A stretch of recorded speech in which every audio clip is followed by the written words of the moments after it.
Hello guys, मैं नरेश स्वागत करता हूँ आपको अपने यूट्यूब चैनल में। आज हम बात करेंगे कि हम टैली ERP 9 में कार लोन की एंट्री किस तरह करते हैं। यहाँ पे कार परचेज करते हैं, फाइनेंस कराते हैं, उस पर जो EMI पे करते हैं उस पर आप इंटरेस्ट पे करते हैं। तो वो सब एंट्री आप टैली ERP 9 में किस तरह करेंगे उसी सब के बारे में बात करेंगे। गाइस, उससे पहले आपसे रिक्वेस्ट करूँगा कि आप हमारे अगर यूट्यूब चैनल पर नए हैं और आपने अभी तक हमारा यूट्यूब चैनल सब्सक्राइब नहीं किया है, सब्सक्राइब कीजिएगा, साथ में बेल आइकन प्रेस कीजिएगा, जिससे कि मैं नेक्स्ट जो भी वीडियो अपलोड करूँ उसकी नोटिफिकेशन आप तक पहुंच सके। चलिए स्टार्ट करते हैं। तो टैली ERP 9 में कार लोन की एंट्री करने से पहले हम देख लेते हैं कि हमारी जो डिटेल्स हैं, जो हमने कार फाइनेंस कराई है उसकी डिटेल्स को एक बार हम चेक कर लेते हैं।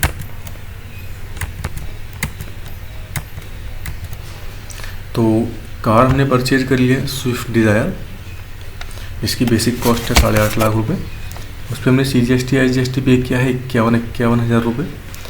टोटल उसकी कॉस्ट होगी 9,52,000 रुपये। उस पर हमने कुछ एडिशनल पे किया। इंश्योरेंस के पे किया हमने 24,300 रुपये और RTO का पे किया 13,800 रुपये। टोटल कॉस्ट जो हमें उसे पे करनी है वो करनी है 9,90,100 रुपये। अच्छा, यहाँ पे आपको जो CGST SGST आपने पे किया है तो इसे आप इसका इनपुट आप क्लेम कर सकते हैं या नहीं। देखिए, अगर आपने जो व्हीकल परचेज किया है वो अपने पर्सनल यूज़ के लिए परचेज किया है तो आप उस पर इनपुट क्लेम नहीं कर सकते। आपने व्हीकल परचेज किया है बिजनेस पर्पज़ के लिए, बिजनेस के यूज़ के लिए, तो आप उस पर इनपुट क्लेम कर सकते हैं। बिजनेस में भी अगर आप उस व्हीकल का जो यूज़ करते हैं वो गुड्स को लाने और ले जाने का यूज़ करते हैं तो आप उस पर इनपुट क्लेम कर सकते हैं। अगर आप उस पर बिजनेस में भी आप उसको पर्सनल यूज़ करते हैं व्हीकल का तो भी आप उस पर इनपुट क्लेम नहीं कर सकते। तो कंपनी को जो आपको पे करना है वो 9,90,100 रुपये पे करना है। कंपनी है मारुति सुजुकी प्राइवेट लिमिटेड, उससे हमने एक कार परचेज कर ली स्विफ्ट डिज़ायर और उसको हमको पे करना है 9,90,100 रुपये। चलिए इसकी अब एंट्री किस तरह करते हैं टैली में, टैली की तरफ चलते हैं। तो वाउचर, परचेज वाउचर, जो आपका इनवॉइस नंबर वो आप डालिएगा, डेट, कंपनी है Maruti Suzuki private limited, details fill कर दीजिएगा। और कार हमने परचेज कर ली है स्विफ्ट डिज़ायर, उसका लेजर ग्रेड कर लेते हैं। तो Swift Dzire under fix assets, क्योंकि ये हमने खरीदी तो बिजनेस में है लेकिन बिजनेस में भी पर्सनल यूज़ के लिए कर लिया तो हम इस पर इनपुट क्लेम नहीं कर सकते। तो मैं इस पर GST को नोट एप्लीकेबल रखूँगा और सेव कर दूँगा। कितना पे करना है? 9,90,100। एक बार चेक कर लेते हैं। 9,90,100 रुपये और एंटर। ठीक है, अब हमने कार परचेज कर ली और अब हमें इस कंपनी को 9,90,100 रुपये पे करने हैं। ठीक है, अब जब हमने कार चूँकि फाइनेंस कराई है तो हमने इस पर एक डाउन पेमेंट की, उस डिटेल्स को हम देख लेते हैं। तो कॉस्ट ऑफ कार जो थी वो 9,90,100 रुपये थी। डाउन पेमेंट हमने उस पर 1,50,000 की की। तो जो रिमेनिंग बैलेंस बचा वो 8,40,100 रुपये का है, जो कि हमें पे करना है। और हमारी मंथली EMI जो है, जो हमें पे करनी है वो 38,805 रुपये 14 पैसे की करनी है। तो अब हम ये एंट्रियाँ भी कर लेते हैं टैली ERP 9 में। डाउन पेमेंट हम सेम डे ही की हमने।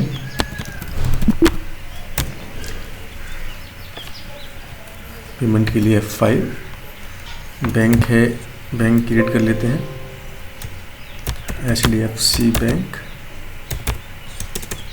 अंडर बैंक अकाउंट और से। ठीक है, पे करने हैं हमें मारुति सुजुकी को 1,50,000 रुपये। ठीक है, अब हमने यहाँ पर देखा कि जो यहाँ पे 8,40,100 रुपये उसके बचे हुए हैं जो कि हमको पे करने हैं और 38,805 रुपये तो 14 पैसे की हमें उसे मंथली EMI पे करनी है।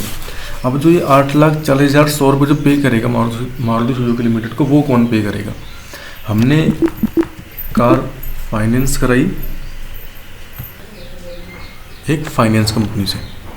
हमने जो कार, अब जो इस कंपनी को मारुति सुजुकी प्राइवेट लिमिटेड को जो 8,40,100 रुपये जो पे करेगा, हमने जिस कंपनी से गाड़ी अपनी फाइनेंस कराई है वो कंपनी इसको पे करेगी। तो उसकी एंट्री किस तरह करते हैं? और जब वो कंपनी पे कर देगी मारुति सुजुकी प्राइवेट लिमिटेड को 8,40,100 रुपये, तो हमको जो EMI पे करनी है विद इंटरेस्ट वो करनी है उस फाइनेंस कंपनी को। तो एक फाइनेंस कंपनी है XYZ फाइनेंस कंपनी लिमिटेड। चलिए उसकी एंट्री किस तरह करते हैं देख लेते हैं। तो जाएंगे जनरल वाउचर, डेबिट होगा मारुति सुजुकी प्राइवेट लिमिटेड 8,40,100 रुपये, क्रेडिट होगा XYZ फाइनेंस कंपनी लिमिटेड और इसको हम अंडर करेंगे सिक्योर्ड लोन और सेव कर देंगे। ठीक है। अब यहाँ पे देखेंगे कि मारुति सुजुकी प्राइवेट लिमिटेड का जो बैलेंस है वो 0 हो गया है और XYZ फाइनेंस कंपनी लिमिटेड को 8,40,100 रुपये हमको पे करने हैं। सेव कर देते हैं। अब जो हमें मंथली EMI पे करनी है XYZ फाइनेंस कंपनी लिमिटेड को, वो है मंथली EMI हमारी 38,805 रुपये 14 पैसे की। अब उसकी एंट्रियाँ करते हैं हम 5 मंथली में हम पे करेंगे मंथ के लास्ट में 30 अप्रैल। HDFC बैंक है हमारा एंड XYZ लिमिटेड 38,805.14 रुपये। एंटर। नेक्स्ट मंथ की एंट्री डाल देते हैं।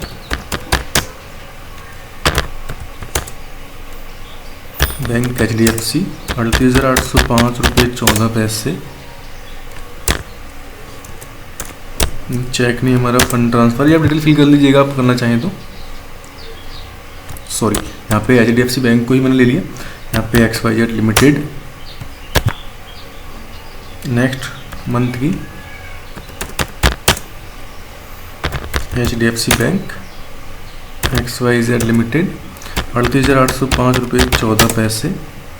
तो इस तरह से एंट्रियाँ डालनी हैं हमें XYZ लिमिटेड की। ठीक है, मैंने अभी 3 ही एंट्री डाली है। मैं फटाफट से पूरे साल की एंट्री डाल लेता हूँ, उसके बाद आपको दिखाता हूँ। तो ये मैंने सारी एंट्रियाँ कर ली हैं। अप्रैल से मार्च तक की सारी EMI पे की है मैंने। तो टोटल अमाउंट मैंने पे किया है 4,65,661 रुपये और पे करना था 8,40,100 रुपये। क्लोजिंग बैलेंस बचा 3,74,438 रुपये 32 पैसे। जब आप पूरे साल की एंट्री आप कर लेंगे तो आप इसमें आप इंटरेस्ट का जो आपको एडजस्टमेंट करना है।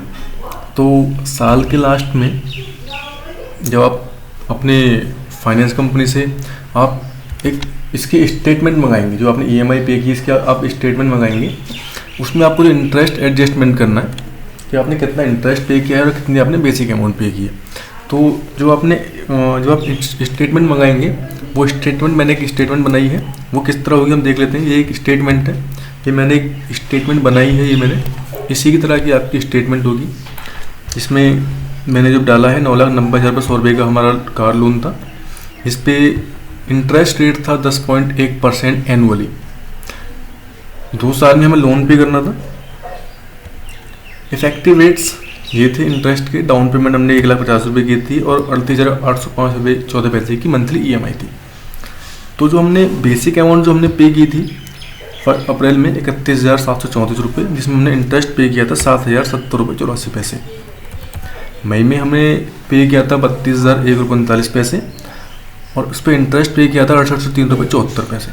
तो जब ईयर के लास्ट में आपको एक स्टेटमेंट मिलेगी, आप कभी भी स्टेटमेंट मंगा सकते हैं, तो आपको स्टेटमेंट मिलेगी तो उसमें आपको अपने इस इंटरेस्ट का एडजस्टमेंट करना है। क्योंकि देखिए अब यहाँ पे जो क्लोजिंग बैलेंस है इस स्टेटमेंट के अकॉर्डिंग वो है 4,41,155 रुपये 96 पैसे, लेकिन हमारे यहाँ पे क्लोजिंग बैलेंस आ रहा है 3,74,438 रुपये 32 पैसे, जो कि बिल्कुल ही मैच नहीं कर रहा, बहुत ज़्यादा डिफरेंस है।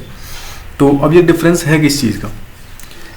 ये डिफरेंस यहाँ पे इस चीज़ का है कि जो इस स्टेटमेंट में जो काउंट किया गया है वो प्रिंसिपल अमाउंट काउंट किया गया है।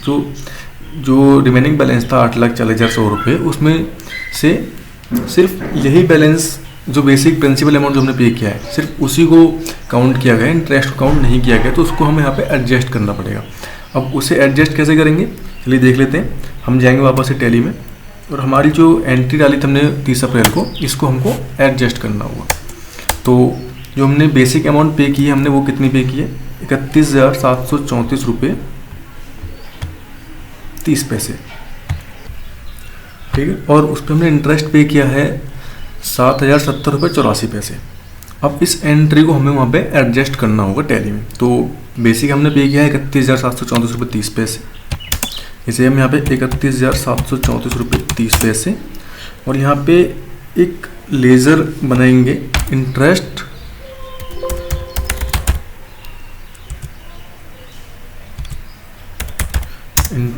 ऑन कार लोन, अंडर करेंगे इनडायरेक्ट एक्सपेंसेस, एंटर, सेव कर देंगे। इंटरेस्ट हमने कितना पे किया है 7,070 रुपये 84 पैसे।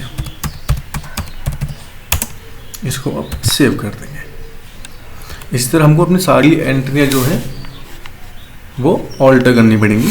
अब मई में हमने कितना बेसिक अमाउंट पे किया है देख लेते हैं, 32,001 रुपये 39 पैसे। और इंटरेस्ट जो हमने पे किया है 6803 रुपये 74 पैसे, 6803 रुपये 74 पैसे और सेव कर देंगे। एक एंट्री आपको और करके दिखाता हूँ। जून में हमने पे किया है 32,270 रुपये 74 पैसे और इंटरेस्ट जो पे किया है हमने 65,134 रुपये 40 पैसे, 65,134 रुपये 40 पैसे और सेव कर देंगे। इसी तरह आपको सारी एंट्री आपको एडजस्ट करनी पड़ेंगी, अल्टर करनी पड़ेंगी। मैं सारी एंट्री फटाफट से अल्टर करके एडजस्ट करके आपको दिखा देता हूँ एक बार। तो ये मैंने सारी एंट्री यहाँ पे अल्टर कर ली है और सारी की सारी EMI मैंने जहाँ पे पे किया है इस तरीके से, जो उसे हमने पे किया है बेसिक अमाउंट अलग और इंटरेस्ट अमाउंट को अलग लेजर बना के पे किया है। तो अब हमारा जो यहाँ पे क्लोजिंग बैलेंस जो मैच कर रहा है वो हम देखें तो 4,41,155 रुपये और यहाँ पे 4,41,155 रुपये हमको पे करना है, जो कि क्लोजिंग बैलेंस हमारा मैच कर रहा है। क्योंकि स्टेटमेंट में इंटरेस्ट को काउंट नहीं किया गया है, बेसिक अमाउंट को काउंट किया गया है। बेसिक अमाउंट को यहाँ पे एडजस्ट करके क्लोजिंग बैलेंस निकाला गया है। तो इस तरह से आप अपने कार लोन की एंट्री टैली ERP9 में कर सकते हैं। ठीक है। अच्छा, अब अगर आपको इंटरेस्ट सर्टिफिकेट मिलता है तो इंटरेस्ट सर्टिफिकेट में आपको इस तरह से स्टेटमेंट नहीं मिलती है। उसमें सिर्फ लिखा हुआ होता है कि आपको इस कंपनी को इतना पे करना है, इसमें आपने इतना बेसिक अमाउंट पे किया, इतना आपने इंटरेस्ट पे किया है उसके हिसाब से। तो इस तरह से आपको उसमें एंट्री करके नहीं डालनी होती हैं। XYZ लिमिटेड को बेसिक अमाउंट पे किया 33,935 रुपये और इंटरेस्ट ऑन कार लोन पे किया 48,070 रुपये।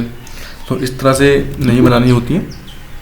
तो अब वो मेथड क्या होगा, वो मेथड समझने के लिए मैं आपको एक दूसरा तरीका बताता हूँ। मुझे उसके लिए सारी एंट्री पहले की तरह करनी होंगी। वो तो मैं सारी एंट्रियाँ पहले की तरह कर लेता हूँ। तो ये मैंने सारी की सारी एंट्री पहले की तरह कर ली। इसमें मैंने इंटरेस्ट का भी एडजस्टमेंट नहीं है और क्लोजिंग बैलेंस भी यहाँ पे बिल्कुल अलग हो गया है। क्योंकि यहाँ पे देखेंगे आप 3,74,438 रुपये क्लोजिंग बैलेंस आ रहा है और हमारे स्टेटमेंट में जो क्लोजिंग बैलेंस है वो 4,41,155 रुपये का क्लोजिंग बैलेंस आ रहा है। तो दोनों डिफरेंस हो गया। तो अगर आपको स्टेटमेंट मिलती है तो आप इस तरह से इंटरेस्ट का एडजस्टमेंट कर सकते हैं, जैसे मैंने आपको बताया। अगर आपको स्टेटमेंट नहीं मिलती है और आपको इंटरेस्ट सर्टिफिकेट मिलता है तो उसमें आपको सिर्फ ये दिखाया गया होता है कि आपने कितना बेसिक अमाउंट पे किया, कितना आपने इंटरेस्ट पे किया। तो हमने टोटल जो इंटरेस्ट पे किया है, इस पर टोटल हमने इंटरेस्ट पे किया है 66,717 रुपये 63 पैसे। तो उसकी जो हमें एंट्री डालनी होगी, इसमें एक एंट्री डालनी होगी, उसमें हमें इसकी 66,000 देख लेते हैं एक बार, 66,770 रुपये 63 पैसे की। वो एंट्री कैसे डालेंगे, तो हम क्योंकि हमें इंटरेस्ट सर्टिफिकेट ईयर के लास्ट में मिला है और अभी हमें पता चला कि हमने कितना इंटरेस्ट पे किया है, तो हम यहाँ पे एक एंट्री डाल देते हैं साल के लास्ट में। वो हम डाल देते हैं F7 जनरल वाउचर से। इसमें हम डेबिट करेंगे इंटरेस्ट ऑन कार लोन, कितना पे किया 66,717 पैसे और क्रेडिट करेंगे XYZ फाइनेंस कंपनी लिमिटेड को और एंटर करके सेव कर देंगे। तो अब यहाँ पे अगर हम देखें तो जो क्लोजिंग बैलेंस है हमारा वो है 4,41,155 रुपये 95 पैसे और हमारे स्टेटमेंट में है 4,41,155 रुपये 96 पैसे। तो एक पैसे का कहीं इधर उधर हो गया होगा, कोई ज़्यादा बड़ा इशू नहीं है। तो इस तरीके से अब मैंने आपको यहाँ पर दोनों ही तरीके बता दिए। जिस तरीके से आप बेटर समझिए आप उस तरीके से अपनी कार लोन की एंट्री टैली ERP9 में कर सकते हैं। अगर आपको स्टेटमेंट मिलती है अपने फाइनेंस कंपनी से तो आप उसका इंटरेस्ट का इस तरह से एडजस्टमेंट कर सकते हैं जैसे मैंने आपको अभी बताया। और आपको सर्टिफिकेट मिलता है और आपको उसमें सिर्फ इतना पता है कि आपने कितना इंटरेस्ट पे किया, तो आप इस तरह से उसकी एंट्री कर सकते हैं। होप गाइस वीडियो आपको अच्छी लगी होगी, समझ आई होगी। वीडियो अगर आपको अच्छी लगी है तो इसे लाइक कीजिएगा, चैनल को सब्सक्राइब कीजिएगा और वीडियो को शेयर कीजिएगा। So thank you very much.